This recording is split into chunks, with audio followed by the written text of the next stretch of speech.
포로 귀환 이후에 바벨론에서 포로로 잡혀갔잖아요. 포로 귀환 이후에 예루살렘을 중심으로 한 이스라엘의 재건을 얘기합니다. 포로 이후에 또 다른 나라가 생기는 거예요. 포로 이전하고 이후는 완전히 뭐라 그럴까요? 딱 쓸어버리고 또 다시 만드는 그런 과정을 볼 수가 있습니다. 그래서 이제 포로 이후에 예루살렘을 재건축하고 또 도시를 정비하고 그런 과정을 쭉 보여주는 게 9장이거든요. 그때 이제 그것에 결정적인 역할을 한 그런 지파가 어디냐 이제 이런 걸 보죠. 그 결정적인 지파가 유다 지파하고 베냐민 지파예요.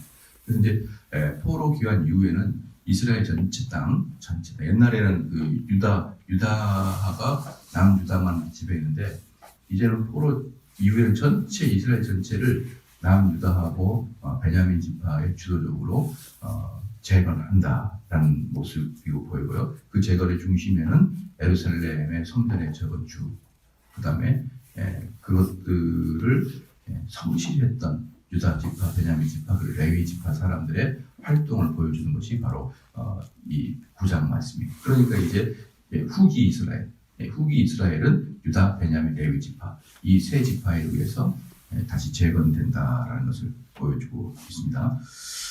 1절에 보니까 온 이스라엘이 그 보게대로 계수되고 이 보게대로 계수된다라고 하면서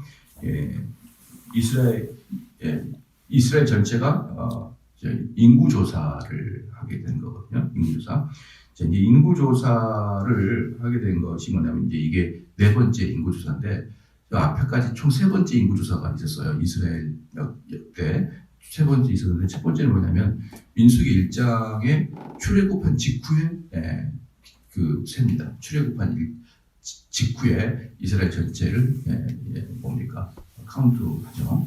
그다음에 이제 민수기 26장에 뭐냐면은 출애굽한 이후에 모압 평지에서 또 전체 계수를 해요. 민수기 1장에서 전체 계수를 하고 민수기 26장에서 두 번째 모압 평지에서 하고 세 번째는 뭐냐 그러면 사무엘하 24장에 다윗의 말년에 인구 조사를 하게 되는 거죠. 다윗의 말년 인구 조사를 하게 되고 이제 오늘 또 보면은 바벨론 포로 귀환 이후에 인구 조사 이렇게 나옵니다. 그래서 이제 이렇게 총 네 번의 인구 조사를 했습니다. 그리고 이제 여기 보면은 9장 1절에 이스라엘 11기에 기록되니라. 여기서 이스라엘 11기는 성기나와 11기사가 아니라 소실되고 없어진 이스라엘 역사가 없었죠. 그러니까 이 성경의 11기사랑은 좀 다르다고 할 수가 있죠. 지금은 이스라엘 11기는 찾을 수는 없다. 그렇죠? 기록되니라. 유다가 범죄함을 인하여 바벨론으로 사로잡혀갔더니 여기서 이제 분명히 보면 유다가 범죄함으로 인해서 유다가 범죄한 뿐만 아니라 전체 이스라엘이 다 망했지만 그것의 대표적으로 유다 범죄를 넣고 있습니다. 유다 범죄를 넣는 것은 뭐냐면 앞으로의 역사는 다 유다 중심으로 해석할 것이다 그 뜻이에요. 그래서 지금 9장 1절에 우리가 포로로 잡혀갔다. 그럴 때 거기서 뭐라고 했냐면 유다의 범죄로 포로로 잡혀갔다. 이걸 보여주면서 왜 이스라엘이 멸망했는지 이스라엘과 유다의 멸망은 죄 때문이다라는 것을 분명히 인식을 시키고 넘어갑니다. 2절에 먼저 그 본성으로 돌아가서 그 기업에 거한 자는 이스라엘 제사장들과 레위 사람과 느디님 사람들이라. 그래서 먼저 본성으로 돌아갔다라는 건 뭐냐 그러면 바벨론에서 먼저 예루살렘으로 간 사람들이에요. 바벨론에서 먼저 예루살렘에 간 사람들인데 그 사람들이 누구냐 그러면은 제사장들, 레위 사람, 그러니까 느다님 사람들입니다. 그러니까 여기서 분명히 보여주고 있는 게 뭐예요? 바벨론에서 다시 이스라엘로 복귀할 때, 그 나라의 성격은 신정 정치를 하겠다라는 걸 정확하게 보여준 것이죠. 바벨론 포로에서 먼저 복귀한 사람이 레위 사람들, 제사장들, 그 다음에 느디님 사람들인데 이 느디님 사람들은 누구냐 그러면 이들의 시작은 정확하게는 알지는 못하지만 아마 추측컨대 이미 다윗의 시대 때부터 그 성전을 중심으로 거의 성전 안에서 노예처럼 잡일을 하는 포로들이나 이방인들로 이렇게 추측이 됩니다. 그런데 이 사람들이 그냥 아무런 능력도 없고 그냥 성전 안의 잡일, 예를 들어서 성전에 뭐 청소한다든지, 뭐 돌을 보수한다든지, 물을 떠다가 날린다든지 이런 힘든 잡일을 하는데 이방인들인데 정확한 역사의 시작은 기록되지 않았지만 바빌론 포로 이후에 이 사람들의 이름이 단체가 기억이 되는 거예요. 느디님. 근데 이 사람들이 이제 포로로 그 전부터도 이런 종류가 있었지만 포로로 잡혀갔다 들어올 때 최초로 레위인들과 제사장들과 같이 들어옵니다. 왜 들어올까요? 그 성전의 힘든 일들을 도맡아 하기 위해서 들어오는 것이죠. 그러니까 여기서 2절에서 제사장들과 레위 사람과 느디님 사람들을 이렇게 기록한 것을 볼 때 이 느디님 사람들은 정말 별 볼 일 없는 사람들이었지만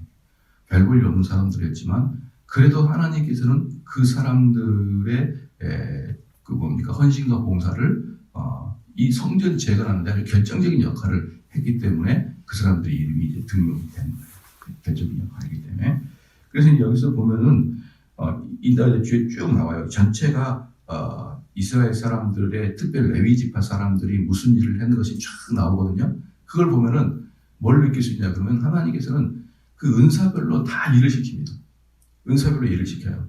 그래서 그 은사별로 일을 시키는데 어떤 사람들은 이렇게 느디님 사람들이 있고 또 어떤 레위 지파 사람들은요 제사장이 있고 그 다음에 제사장 말고 또 여러 뭡니까 그 제사를 드릴 때 일하는 게 있어요. 예를 들어 떡을 만드는 사람, 그 다음에 포도주를 만드는 사람, 또 뭡니까 그다음에 그 떡을 진설병에 올리는 사람, 그 그릇을 관리하는 사람, 뭐 관리하는 이런 사람이 다 레위 지파거든요. 다 레위 지파예요. 그리고 또 뭐가 있냐면 그 찬양대가 있어요. 찬양대도 있거든요. 그러니까 지금 역대상 9장에서 그런 얘기들이 쫙 나오는 거예요. 어떤 사람은 하고 또 어떤 사람이냐면 수문장, 문을 지키는 사람들 여기까지 다 이렇게 보여주고 있거든요.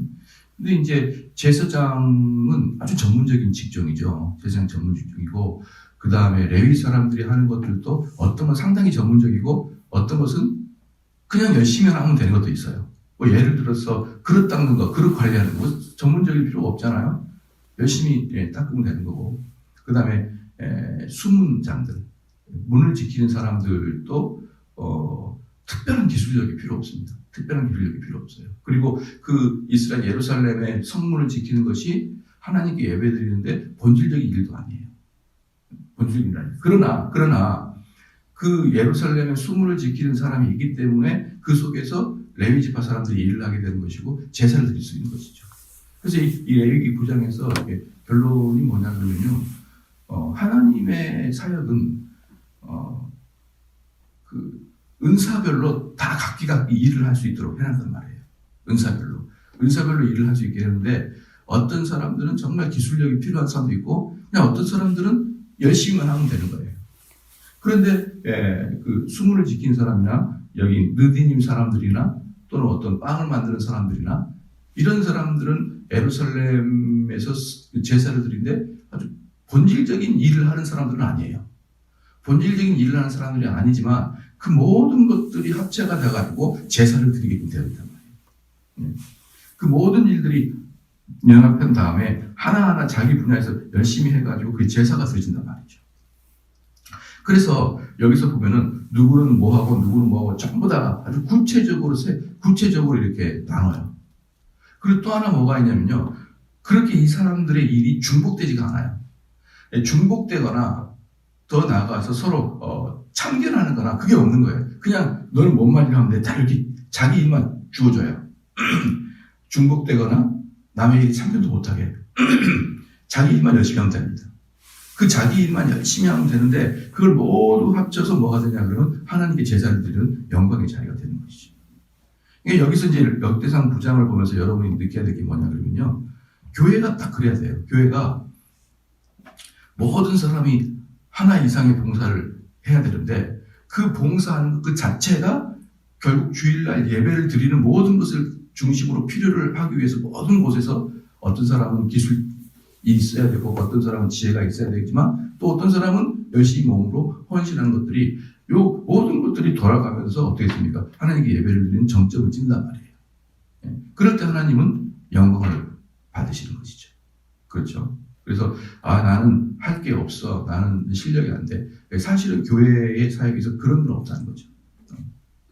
어쨌든 그렇게 해가지고 느디님 사람들이 이렇게 기록이 되는 거죠. 느디님 사람은 아주 잡일을 하는 것이고 노가다를 하는 것이고 그러지만 그들의 공로가 크기 때문에 비록 노예들이었지만 그들이 그리스도의 공동체 안에 이름이 기록된다는 것이죠. 3절에 유다 자손과 베냐민 자손과 에브라임과 므낫세 자손 중에서 예루살렘에 거하는 자는 여기서 보면요. 유다, 베냐민, 에브라임, 므낫세 이렇게 네 지파를 얘기했지만 4절에 보면은 요 유다의 아들 베레스 자손 중에 우덴이 저는 암미후세 아들이요 오므리의 손자요 이므리의 증손이요 바니의 현손이며 이렇게 하면서 유다 지파하고 7절에 베냐민 자손 중에서는 하순의 아들 이렇게 하면서 유다와 베냐민 지파만 다 이렇게 얘기하는 거죠.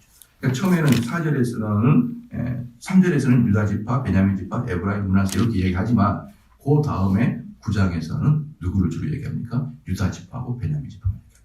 그래서 이 유다 지파와 베냐민 지파가 어떤 사람이에요? 바벨론으로 포로로 끌려가기 전에 에루살렘 근방에 사는 사람들이었잖아요. 에루살렘 근방에 사는 사람들이기 때문에 에루살렘을 잘 알아요. 잘 알기 때문에 이 지파들이 제일 먼저 들어와서 에루살렘을 재건하는데 형특한 공을 세우고 그리고 바벨론 이후에 예수님께서 오시기 직전까지 유다 지파하고 베냐민 지파가 이스라엘 전체적으로 중요한 역할을 하게 되는 것이죠. 좀 이해가 되시죠? 그래서 그 구조 자체로 뭘 보여주고 있습니까? 앞으로의 후기 이스라엘의 성격, 후기 이스라엘 성격을 그대로 보여주고 있는 거예요. 뭐죠? 하나님 중심, 성전 중심, 제사 중심, 종교적인 중심.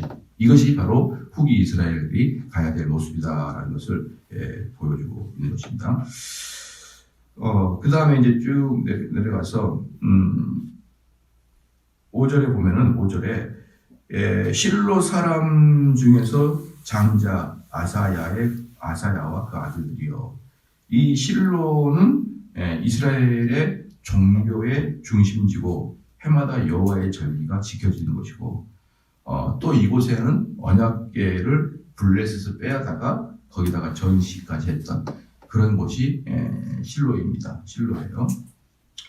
그 다음에 쭉 내려가서 그래서 1절부터 이 9절까지 오늘 읽은 또 저희 형제들이라 그 보게대로 개수하면 956인이다 이렇게 나와 있는데 여기까지가 이제 예루살렘 포로 기간 이후에 예루살렘을 중심으로 지금까지 어떤 일이 있는지 보여주고 있고 그 다음에 10절부터 16절까지가 뭐냐 그러면 제사장들과 악사들의 족보예요. 제사장들과 악사의 족보입니다. 그러니까 당시 이제 예루살렘은 어떤 곳이었습니까? 당시 예루살렘은 오직 그 예루살렘에만 하나님의 임재가 있는 거예요. 왜? 거기에 하나님의 성전이 있고 거기 언약궤가 있으니까 오직 예루살렘만 하나님의 임재가 있고 더 나아가서 오직 예루살렘에만 하나님께 통하는 통로가란 말이에요. 거기가 예루살렘에 하나님의 임재가 있으니까 예루살렘이 하나님과 통로도 하나님께 나아가는. 그래서 이스라엘 백성들은 거기에만 오직 소망이 있는 거예요. 그렇죠? 그 예루살렘을 이렇게 증축하기 위해서 누가 그 일을 합니까? 제사장과 그 다음에 악사가 들어가는 거예요. 그럼 여러분 제사장이 뭐예요? 제사장은 하나님과 백성 사이에서 백성들의 죄를 하나님께 대신 안으면서 이 백성들의 속죄를 위해서 사역하는 게 제사장이죠. 그렇잖아요. 백성들의 속죄를 대신하는 것이 제사장 일이에요.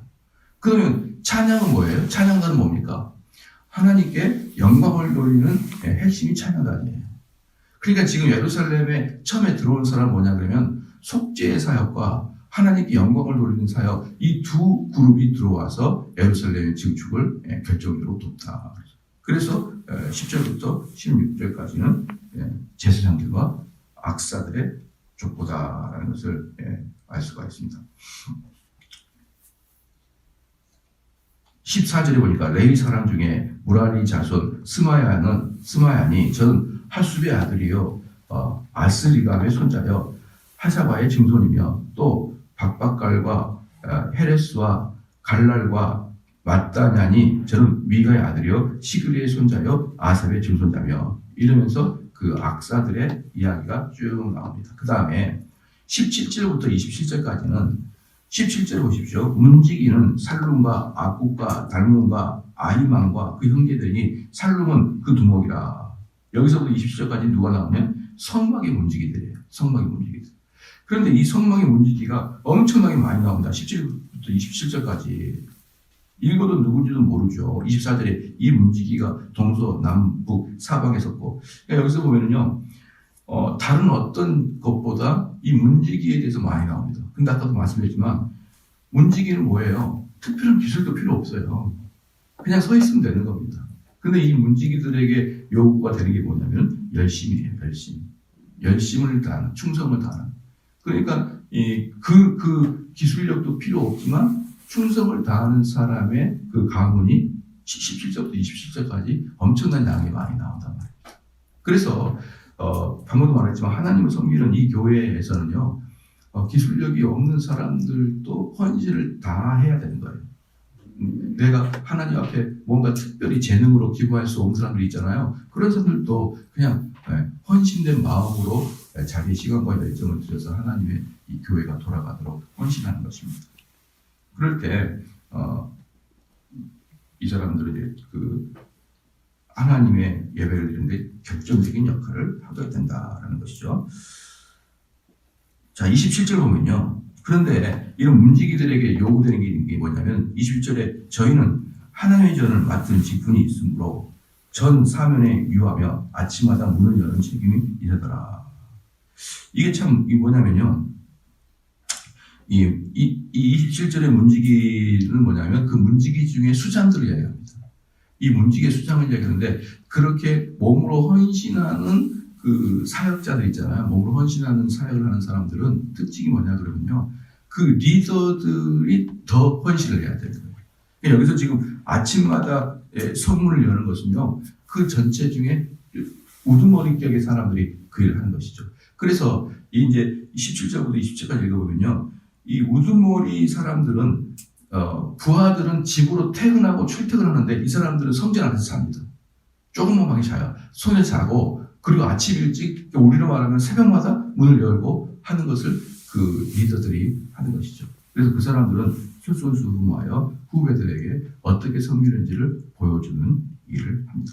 그래서 이제 쉽게 말하면 14절부터 16절까지는 악사의 직분, 17절부터 27절까지는 성문지기 직분, 그 다음에 28절부터는 여러 직분들을 쭉 나열합니다. 여러 직분. 28절에 그 중에 어떤 자는 섬기는데 쓰는 기명, 뭡니까 이게 제사 드릴 때 사용하는 어떤 물건들이죠. 기명을 맡아서 그 수요대로 들어가고 수요대로 내오며 숫자를 정확하게 카운트해가지고 제사들 할 때 쓰는 물건들을 보관하고 관리하는 사람들.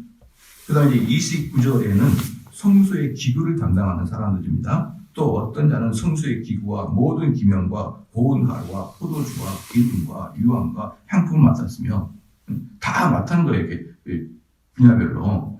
그 다음에 30절에는 또 제사장의 아들들 중에는 어떤 자는 향품으로 향기름을 만들어요. 향기를 만드는 자들. 30절에. 그 다음에 31절, 32절에는 전선하는 떡을 만드는 자들이에요. 고라 자손 살룸의 장자 마띠다랴는 레위 사람은 남위에 지지는 것을 맡았으며 또 그 형제 그와 자손 중 어떤 사람은 진설하는 떡을 맡아 안식일마다 준비하였더라. 안식일마다 끊이지 않고 떡을 진설 앞에다가 딱 깔아놓는 거 그 일을 맡았더라. 이제 이 말입니다. 그 다음에 33절 34절에는요 찬송하는 자들입니다. 또 찬송하는 자가 있으니 곧 레위 족장이라 저희가 골방에 거하여 주야로 자기 직분에 골몰함으로 다른 일은 하지 아니하였더라. 여기 보면요 어디에 있었을까 얘네들이 골방에 있었어요. 골방에. 그러니까 이걸 볼 때 전체적으로 지금 봉사하는 사람들은 골방, 지금 무슨 말이에요? 아주 열악한 상태에서 들어가가지고 이들이 이스라엘 예루살렘을 재건했는 거예요. 전부 다 그 아주 흉악한 그런 집방 같은 데서 자면서, 그러면서 뭐라고 합니까? 찬송하는 자들은요, 레이족 33절입니다. 족장이라니 저희가 골방에 거주함으로 자기 직분에 뭐예요? 자기 직분에 골몰한다는 것이죠. 그러니까 이 사람들은 어떤 사람이냐 그러면요, 그 이스라엘에서 찬양과 제사를 드리는 그들도 전문 직종이거든요. 이들에게 특별한 지식들이, 그 당시에는 사람들이 노래를 악보를 볼 수 있겠습니까? 악기를 다룰 수 있었겠어요? 그러니까 그런 것들을 하는 사람들은 아주 전문가 지역으로 따로 내. 그래서 제사장과 찬양단은 상당히 전문직의 사람들이고, 이게 이제 제사를 드릴 때 핵심들이잖아요. 이 일을 위해서 이제 떡도 만들고, 떡을 진설하기도 하고, 향품을 만들기도 하고, 이런 사람들 모아다가 일하는데, 근데 이제 이 사람들이 어떠냐면은 땀을 흘리고 막 뭔가를 만들고 지키고 돌을 까고 이런 것에서 생각하지 않아요. 생각하지 않고 오직 뭐만, 자기 음악만, 이번 주는 어떤 음악을 할 것인가, 그것만 골몰하더라. 이번에는 어떤 음악을 만들어서 또 그 뭡니까, 성가대가 쫙 노래를 하려고 그러면 또 얼마나 연습을 해야 되겠어요. 그러니까 이들은 일주일 내내 그 음악을 하는 데만 골몰하지 다른 데는 신경을 쓰지 않습니다. 다른 신경. 그래서 이제 33절 후반부에 자기 직분에 골몰하고 다른 일은 하지 아니했어요. 일을 중복을 하지 않아요. 그러니까 자기 일만 하는 겁니다. 34절에 이상은 때대로 레이 족장이요 으뜸이라 예루살렘에 거하였더라 라는 것이죠. 그러니까 여기서 우리가 교회 봉사에 대해서 여기 아이디어가 다 있는 거예요. 그러니까 쉽게 말하면은 교회에서 이렇게 좀 뭐라 그럴까요? 전문적으로 사역할 사람들은, 특별히 목회자들은 설교 전한 것만 골라하면 돼요. 설교 전한 것만. 그러지 않고 이 목회자가 해야 될 일도 또 많거든요. 그거 말고도 많이 있는데, 그런데 가급적이면 설교 전하는 일에만, 예배를 집례하는 일에만 이렇게 골몰하지 않으면 여러분 확실히 설교의 퀄리티는 떨어지고 말아요. 확실합니다. 그것은. 조금, 그러니까 이제 제가 이제 이번 주에 제가 이제 청목회 목사님들 강의하러 제가 저기 경기도 광주까지 갑니다. 가는데 한 2시간 걸리고 밤에는 오니까 한 1시간 20분에서 30분 정도 걸리더라고요. 이래 그러면 왔다 갔다 그러면 거의 4시간 정도 되잖아요. 4시간 정도 되고, 거기 10시부터 시작해가지고 어제 보니까 한 8시 반, 8시 45분까지 밤, 식사 2번 하면서 강의를 하죠. 그러면 주일날 설교가 뚝 떨어지는 거예요. 정신이 약간 혼미한 상태에서 약간 성령 충만한 기분으로 들어가고 막 이렇게 붕 뜨는 기분이거든요. 갔다 왔다 그 시간하고. 그러나 이제 일주일 1년에 2번 일이니까 그것을 감당하지만, 그게 만약에 어때요? 목회자에게 계속 그런 일이 반복된다 그러면 어떻습니까? 예배의 진리는 뚝 떨어지고 마는 것이죠. 그러니까 자기에게 맡은 바를 최선을 다하되 뭐 하지 말아야 된다? 시작. 펑크를 내면 안 돼요. 빵을 만드는 사람이든지 향을 만드는 사람이든지 그릇을 카운트하는 사람이든지 이런 것은 빵꾸를 내면 절대 안 되는 거예요. 자기가 맡은 일에서는 완벽하게 그 일을 수행을 해야 결국은 예배가 다 완성이 된다 라는 뜻을 보입니다. 그러면서 이제 갑자기 사울의 족보가 쭉 나옵니다. 갑자기 사울의 족보가 나옵니다. 여기서 이제 35절에서부터 44절까지 사울의 족보가 쭉 나오는 이유는 뭐냐 그러면요, 이상하죠? 다윗의 족보 다음에 사울의 족보가 나와요. 오히려 사울의 족보 나온 다음에 다윗의 족보 나오면 이해가 되는데 갑자기 사울의 족보 나옵니다. 이걸 뭐를 의미하냐면 34절부터 모든 다윗의 계열들이 마무리를 딱 짓겠다는 거예요. 다윗의 계열 끝! 이제부터는 다윗의 계열들이 어떻게 진짜로 사역했는지를 보여주겠어. 11장 보십시오. 11장. 왕이 된 다윗이에요. 온 이스라엘이 헤브론에 모여 다윗을 보고 가로되 우리는 왕의 권력이니라. 이러면서 11장에 뭐가 나오는 거예요? 다윗의 족보가 어떻게 일을 했는지를 앞으로 역대기에 쭉 보여요. 역대기의 핵심이 뭐냐 그러면 예루살렘을 중심으로 한 다윗의 족보들이 어떻게 일을 했는가가 보여준 게 역대상이에요. 그러기 위해서 일단 다윗의 족보를 마무리를 딱 줘요. 다윗의 족보를 마무리하고 후기 이스라엘은 이런 배경을 가지고 이렇게 쭉 성장했다. 다시. 근데 그 후기 이스라엘은 쭉 성장할 때 누구를 중심으로? 다윗의 계열을 중심으로 성장했다라는 걸 말하기 위해서 9장에 그 밑밥을 딱 까는 거예요. 이런 틀을, 이런 배경, 이런 뼈대를 가지고 후기 이스라엘이 만들어졌다. 그 후기 이스라엘은 다윗의 계열이다. 라는 걸 보여주기 위해서 9장까지 프레임을 딱 짜는 겁니다. 그러면서 다윗의 족보를 마무리하면서 그 마무리에 딱 그 표시를 뭘 주냐면 사울의 족보를 이야기하고, 그리고 10장에 그 사울이 어떻게 멸망했는지를 보여주려고 35절부터 44절까지 사울의 족보를 이야기하는 거예요. 그러면서 35절부터 34절까지 사울의 족보를 이야기하고, 그리고 그 사울이 어떻게 죽었는지 10장에 보여주는 것입니다.